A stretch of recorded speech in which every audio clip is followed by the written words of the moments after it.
Today, let's talk about trust and why it is so important to not only develop trust amongst or on your team. So, which means that as a leader, how can we trust our teams? And at the same time, how can we ensure that our teams trust back us? And what happens when trust breaks? What impact does trust have on performance?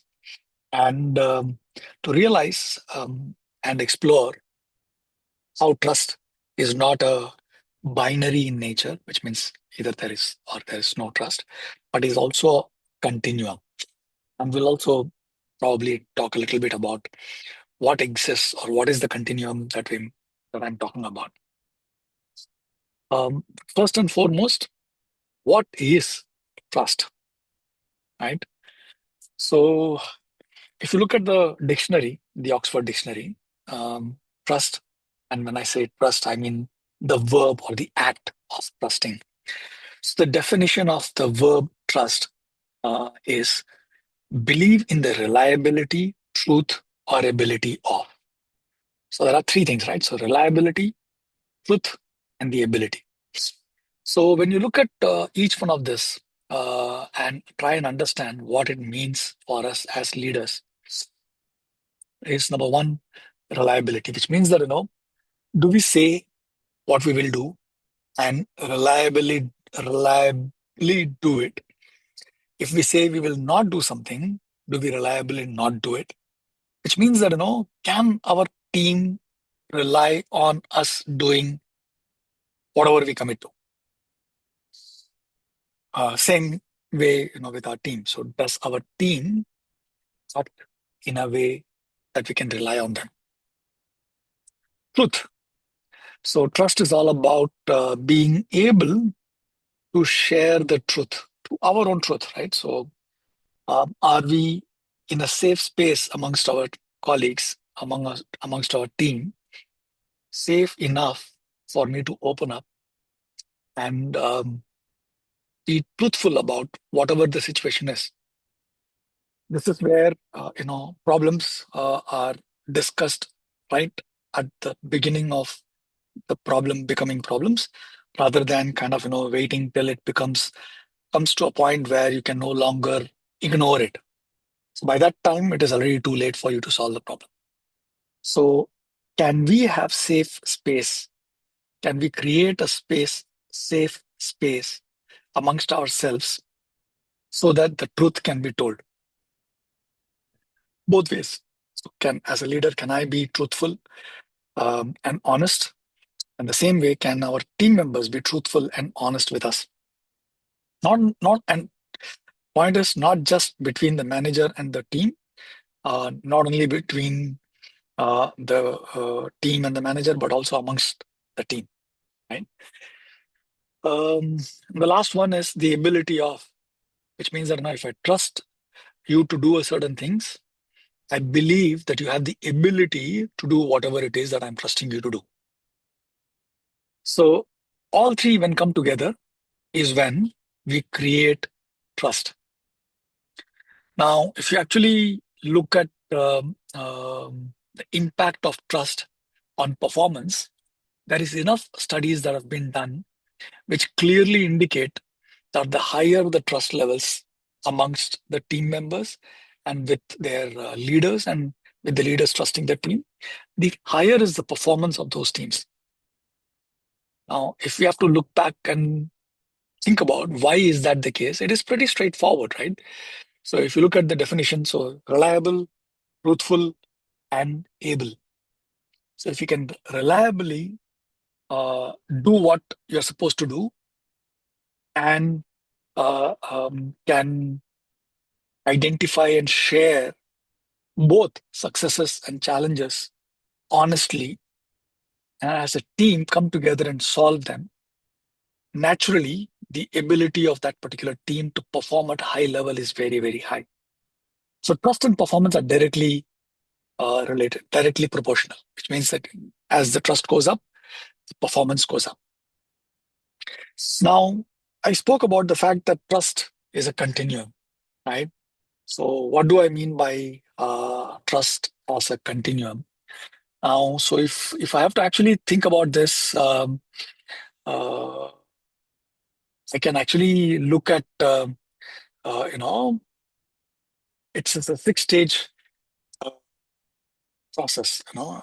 It's like a six-stage um, continuum. So right from dysfunctional to trusted. So is the uh, range that we can actually be on.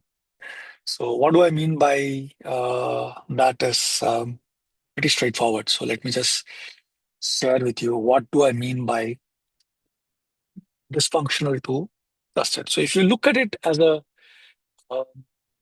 as a ladder, or you look at it as speedometer dial, right?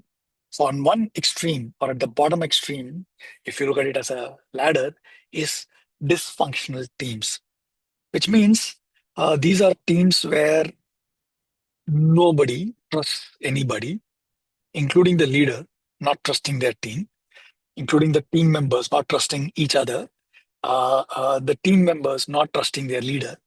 So, which means they're not total dysfunction, total disarray. No work can happen, and whatever work does happen happens at a shoddy level. The quality is not really great, and it is better to disband that team rather than continue to work on that team. One level above that is confrontational teams. Here, at least there is confrontation, which means that there are people who really want what is right for the team, so they fight for it. So they may have each one of them might have a different expectation from the team. So there might not be alignment amongst the people as to know which direction we are going. There could be a confrontation because of that, or the confrontation could be we align on the direction, but we do not align on how we get there. Either ways, confrontation is still slightly better than dysfunction, simply because at least there is a chance of us uh, getting alignment and getting agreed on, and that people can actually still go on a path. Uh, Another level is ignored, which means that certain sections of the teams are being ignored, or certain sections of the population is being ignored, and their inputs are not being taken. So, which means that they are not bringing their whole selves to work. This is the time when you could actually end up in groupthink. You could actually end up in a place where everyone thinks the same, and so you are prone to biases. You're prone to blindsided, to being blindsided, right? So that's being ignored. Then the next level, which is slightly better, is cordial, which means that everyone is nice to each other. There is a illusion of alignment. There is an illusion of camaraderie, but it is only at a very superficial level. You don't fight with your colleagues every day. You don't confront each other. You don't feel ignored. But at the same time, you're not open enough. There is not enough safe space being created so that people can actually be open and honest. There is still that guardedness amongst people who actually, join the team and exploring how they can actually be part of the organization. And the next level is, being committed. So this is the level where the trust is enough amongst the team that they are willing come together and commit to a specific goal or to a specific direction in which they are going. And the most highest level is to be completely trusting and trusted, which means that at this phase, the leaders trust their team completely. The teams trust their leaders completely. The team members trust each other implicitly and completely. The definition of trust is to be reliable, to be truthful, and to be able. So when you are at that highest level of trust, which means that the team is able to do what they set out to do it reliably, and be honest about the problems and the successes that they are uh, facing while doing the work that they are doing. Which means that performance also kind of improves from being dysfunctional, where the performance is really really low, and going up until trusted, which is where high performance is unlocked. So I remember, I can give you examples from my career, at least three times, when trust became an important thing for me, and which kind of had an impact, some severe impact on my career. So the first instance was in my first job. Uh, I was like 1.5 years into the company, and my boss asked me, "What would you like to do?" So some context. When I joined the company, there was an outstanding payment, which means outstanding debt in the market of about 2.5 million rupees, which at that point in time was really really high, and it mm, was kind of really bad debt. And the reason why I was hired was to kind of go after and collect that debt from the customers. mm, And for a year and a half, I just did that, and I did the best I could out of the 2.5 million. Maybe I collected about 1.5 million, slightly more than that. And then I went back and told my boss that this is the most that you will get. I don't think you can collect any more because the customers are all very very small and they're all broke. So you will not get mm, any more money from that market. And my boss told me that they had written off the entire 2.5 million. So they had no expectation of any of that money to be recovered at all. mm, So I was like, okay. Then they asked me, my boss asked me, okay, what do you want to do now? Now that you've already done what we hired you to do. So I told him that I want to go back and sell to the same market, and that too on credit. mm, And my boss was like, no, we just recovered the cash. And you again want to give credit to the same market, knowing fully well that recovering money from that particular market is so difficult. But I said, yes, I will. And if you believe me, if you trust me, please, let's go and do this. And just imagine, I mean, I'm just 1.5 years out of college. Absolutely have no idea about business. I have absolutely zero knowledge about what I'm getting into. But my boss trusted me.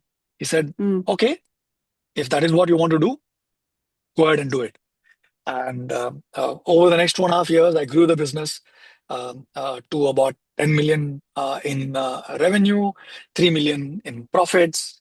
And then at one point in time, there was a recession that hit. And then again, my boss asked me, okay, what do you want to do? Because the outstanding again grew out of bounds and we were stuck again. mm, And I told him, we used to sell yarn, that was mm, used to make fabrics. And the reason why we got stuck was because the people who were turning the yarn into fabric, they were not able to sell the fabric. mm, So I told my boss, let's buy the fabric and let us sell the fabric instead of collecting money from the market. Let's collect fabric because they are not able to sell the fabric. Let's collect fabric and I'll figure out a way to sell the fabric. mm, My boss said, okay, if that is what you want, go ahead. And so we bought all the fabric, and suddenly, in a matter of 4 months, I had six huge godowns full of fabric. And my boss said, "Okay, you have all these spaces. You're paying rent for all these spaces, and you said you will sell them. So go out and sell them." And I said, "Okay." I had no idea. So he said, "Okay, do whatever you want to. Figure out a way to sell them." So I traveled across India to multiple states, created a channel for selling the fabric, and then made that business into a 10 million business. And kind of,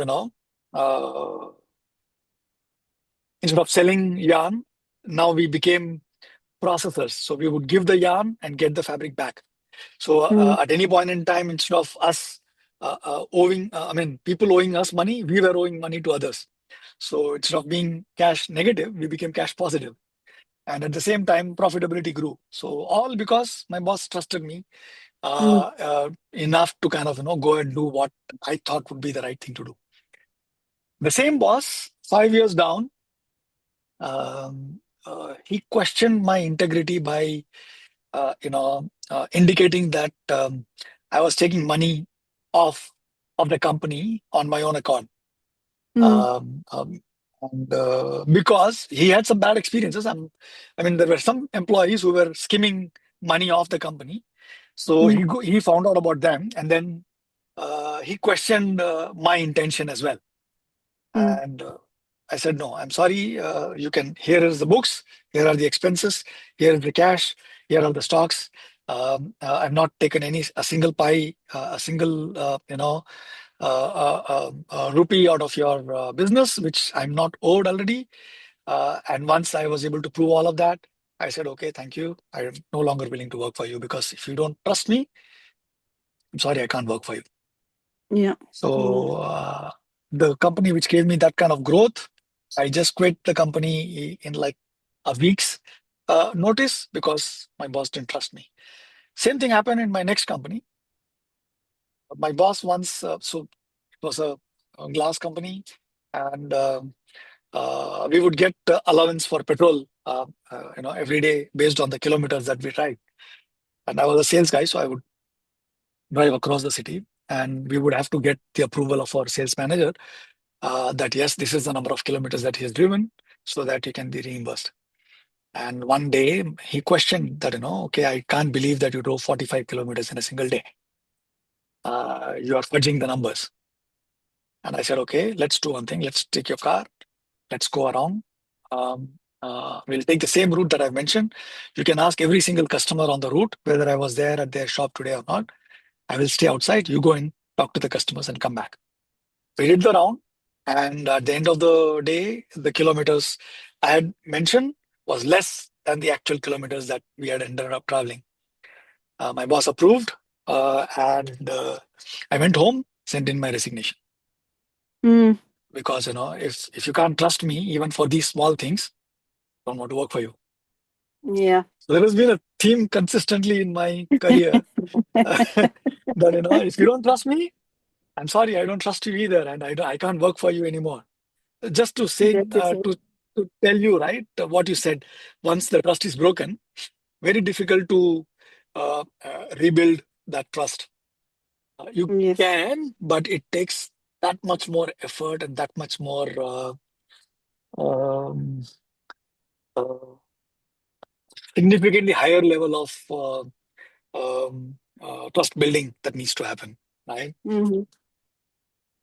It's And true. one of the things that I have realized is that when it comes to trust, right?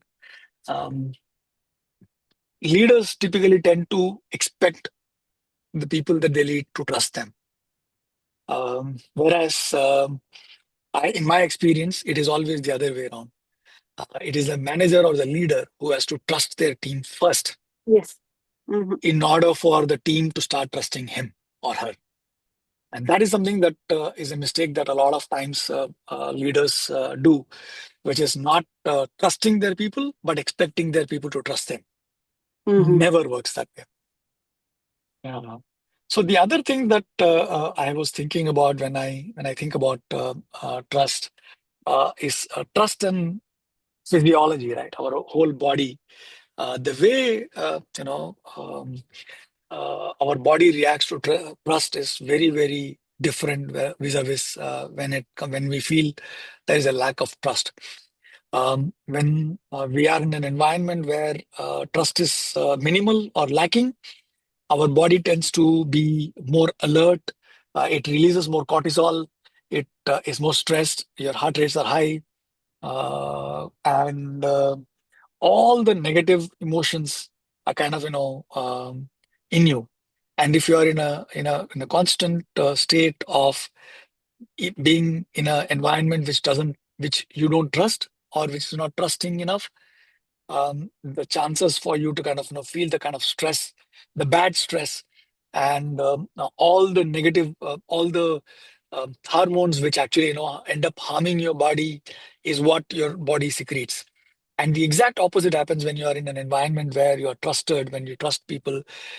Typically, you end up releasing more dopamine, you're releasing more oxytocin, which are good hormones, which kind of, elevate your mood, which keeps your body healthy, which kind of, keeps the entire your physical health going as well. So, being in a trusted environment is not only good for your mental health, also good for your physical health in a Mm-hmm. way. Mm-hmm. And one of the things that I have seen people do is miss is you can actually create a system or a structure for trust, which a lot of leaders miss. You can actually set up a culture where you trust people, uh, and ensure that people trust each other. You ensure that people trust you by creating a safe space. By creating, for example, one of the things that my boss when I used to work for Saint-Gobain Glass used to do is every time, every one-on-one meeting, he would actually ask every one of us what's working, what's not working for you as an individual when it comes to working with us as a team. What is working, what is not working as a leader when I am interacting with you. And then in a team meeting, he would always bring some of those insights up. He would say, "Okay, here is what I've heard from all of you in the one-on-one meetings, and here is what we are going to do going forward." He would create spaces, in the team meetings, in the weekly team meetings, where he would, number one, trust someone to run the meeting. So every team meeting would be run by a different person. He would decide the agenda. He would run the meeting as the facilitator. He would be the master of ceremony in a way, and he or she, and everyone has to follow whatever lead they lead.